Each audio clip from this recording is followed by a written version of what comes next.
Bonsoir, chers compatriotes.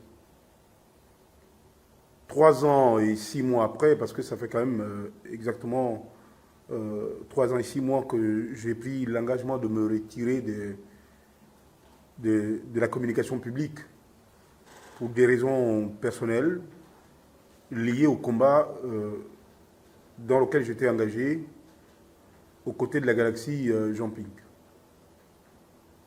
Il me paraît essentiel aujourd'hui d'intervenir. Après tout ce que nous avons mené comme quelques mouvements déjà depuis la situation historique que nous traversons tous. Il est important d'abord de rappeler que pour nous Gabonais, quand Ali Bongo fraudait les élections et que les Gabonais étaient assassinés, personne ne condamnait. On faisait semblant de venir reconnaître à demi-mot les victoires qui n'en étaient pas des victoires d'Ali Bongo. Aujourd'hui, on a des enfants du Gabon qui ne sont ni béninois, togolais et autres, qui sont des Gabonais, des vrais citoyens gabonais. Ils ont estimé qu'au lieu de laisser encore un autre bain de sang, il fallait mettre un terme à ça et intervenir, non pas pour faire un coup d'État, parce que nous n'appelons pas ça un coup d'État. On considère qu'en fait les militaires ont restauré la dignité gabonaise. On ne peut même pas les appeler putschistes. Les putschistes, c'est ailleurs, là où les régimes normaux sont élus, et on vient quand même les enlever. Ici, ce n'est pas un putsch. Ici, on a simplement restauré les choses telles que le peuple gabonais les a toujours voulu depuis 30 ans. En fait, depuis 1993, les Gabonais ont toujours voulu que ces régimes-là s'arrêtent. Nous sommes en 2023, 30 ans après. Nous avons la chance d'avoir une génération de militaires courageux qui ont pris sur eux la responsabilité de mettre un terme à la mascarade, au détournement de fonds publics, à la gestion des affaires de l'État dans le désordre. Il est temps que ceux qui veulent souvent nous amener dans les débats inutiles taisent leurs égos. En fait, ce n'est pas le moment pour nous aujourd'hui de dire oui, X doit être au pouvoir ou c'est tel qui doit arriver au pouvoir. Arrêtons les faux débats. La réalité, c'est qu'on a toujours voulu que quelqu'un vienne régler le problème. Nous-mêmes, on a pris des risques. On a eu des morts en 2016. Mais pour la première fois, on a des policiers, des gendarmes, des militaires qui se sont concertés, organisés comme une dynamique unitaire sérieuse pour prendre le contrôle des affaires de l'État et mettre un terme au désordre. Désormais, je peux dire à un Ivoirien, Camerounais, un Congolais, enfin à d'autres Africains, que je suis fier d'être Gabonais, grâce à Brice Oligui et tout son groupe. Donc, je voudrais d'abord, premier message, dire à la communauté nationale que laissez vos messages d'hypocrisie, on n'en veut pas. On est entre Gabonais, ils ont pris le pouvoir, ce qui est tout à fait normal, c'est les citoyens gabonais, on va les accompagner. Deuxièmement, dire aux citoyens gabonais, qu'on soit dans la diaspora, qu'on soit ici politicien, que laissons les faux débats. Aucun politicien n'était capable au Gabon de prendre le pouvoir. Ne nous mentons pas. Nous avons tous voté le professeur Albert Ondossa. Mais ça, ce n'est pas un secret. Mais les institutions régulières qui existaient encore il y a quelques jours avaient déclaré le résultat en disant qu'Ondossa n'a pas gagné, que c'est Ali Bongo qui a gagné. La suite, c'est qu'Ali Bongo et son clan devaient s'installer au pouvoir.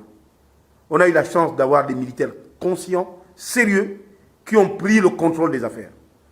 Dans l'intérêt de chacun de nous.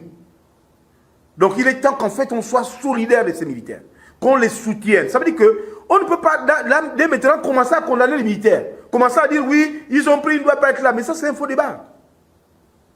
Nous, on soutient. Et nous sommes solidaires de ce qu'ils ont fait. Les débats viendront après, en fonction des actes qu'ils vont poser. S'ils posent des actes qui ne sont pas normaux, oui, là on va commencer à dire, ah, là c'est pas clair. N'oubliez pas d'où le peuple gabonais vient depuis 1993. C'est des souffrances, c'est des morts, c'est des tueries, c'est des gens qui sont chassés de leurs emplois, c'est des enseignants qui sont mal payés. Alors que l'argent est dans les caisses des gens, comme vous êtes en train de voir dans les réseaux sociaux. Les gens ont des milliards dans les caisses. Les aides-camps, même des pauvres aides-camps, leurs enfants ont des milliards. Donc, j'invite le peuple gabonais, et en particulier la jeunesse gabonaise, à ne pas se tromper de combat. La seule chose qu'on a toujours voulu, c'est que ce régime-là dégage et que de nouvelles personnes arrivent. Aujourd'hui, nous avons de nouvelles personnes. Il faut que nous ayons à les soutenir de façon franche et sincère. Et qu'on les accompagne dans la gestion des affaires. C'est ça qui compte aujourd'hui. Ce n'est pas diviser le Gabon. Ce n'est pas nous amener des sons de cloche qui n'ont rien à voir avec la réalité. En fait, ne soyez pas dans l'espace. Redescendez sur terre. Personne ne veut plus pouvoir au Gabon si ce n'est pas eux. Donc, s'il vous plaît, je vous invite à redescendre simplement sur terre et accompagner nos frères, nos compatriotes qui ont ramené personnellement et mes frères ici notre unité. Quand vous voyez tous ceux qui marchent dans les rues aujourd'hui, c'est 80% des jeunes qui manifestent pour dire leur joie et leur solidarité avec les militaires. Donc il est important de ne pas tenter d'oublier les jeunes et de rentrer encore dans le même schéma des mêmes hommes politiques qui vont revenir encore pour venir parler de leurs enfants et de leurs neveux. Ça ne se passera plus jamais comme ça. Nos frères militaires ne fonctionneront pas comme ça. Ils fonctionneront avec le peuple, essentiellement, et ensuite avec les hommes politiques. Donc ce message doit être clair et précis. Ne nous trompons pas de combat, s'il vous plaît. Il y a une transition qui est là, qui va être dirigée par Brice Oligui Nguema. Nous devons les accompagner avec tous ses amis et tous ses frères. Nous avons perdu tellement de personnes, tellement de jeunes.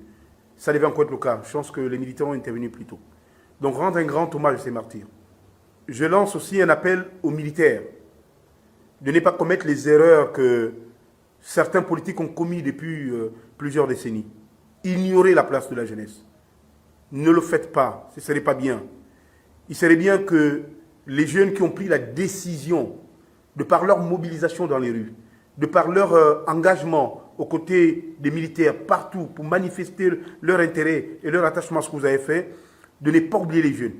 Dans tout le processus, dans tout ce qui va être fait, dans toutes les décisions, dans la prise du moins dans l'engagement des responsabilités pour ceux qui vont se mettre au service de cette transition. De ne pas du tout oublier les jeunes et c'est très important. Parce que les jeunes sont prêts. Ils ont besoin de ne pas être oubliés. Donc de ne pas les ignorer. Ne vous trompez pas. Au Gabon, il n'y a pas eu de putsch. Il y a eu simplement la restauration de notre dignité. Peuple gabonais, je vous dis merci.